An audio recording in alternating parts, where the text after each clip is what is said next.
In revising the e-privacy regulation, the European Commission set out to reinforce trust and security in the digital single market. But instead of making things better, they would make things worse and more confusing for European consumers. To put it bluntly, the e-privacy regulation is like a bad movie. Luckily, we can still change the ending. But first, let's take a step back. Here's why the proposed reforms are bad for consumers. Data-driven ad revenue helps make high-quality journalism possible. With that revenue diminished, funding for a wide choice of media content will be squeezed. Many independent publishers will start to downsize, and some may even disappear, making it more difficult to hold power to account. For the consumer, this means far fewer independent sources of information and less diversity of opinion.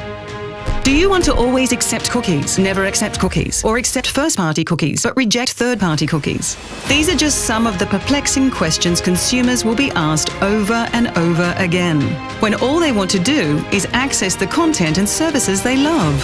Bombarded with questions, consumers will find themselves exhausted, confused, and unsure what granting consent actually even means.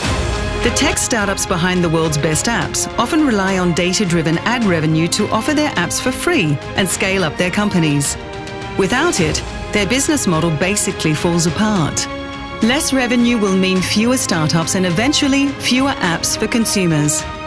Europeans prefer to access content and services for free, but without revenue from data-driven ads, free stuff will be in severely short supply. From one day to the next, consumers could be in for a rude awakening that requires them to pay up or be left in the cold. The e-privacy regulation is like a bad movie, but policymakers still have time to change the ending. Here are 3 things they can do to help alleviate the damage. By including other grounds for data processing, such as legitimate interest, companies will be able to operate whilst respecting stringent measures to ensure consumer privacy. Consumers deserve to understand what's happening with their data. So by designating browsers as gatekeepers, the providers of online services can't directly inform their consumers about how their data is used.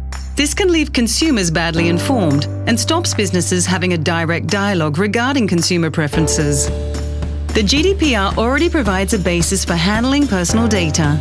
Aligning the e-privacy regulation fully with the GDPR will help address uncertainty in how data should be processed.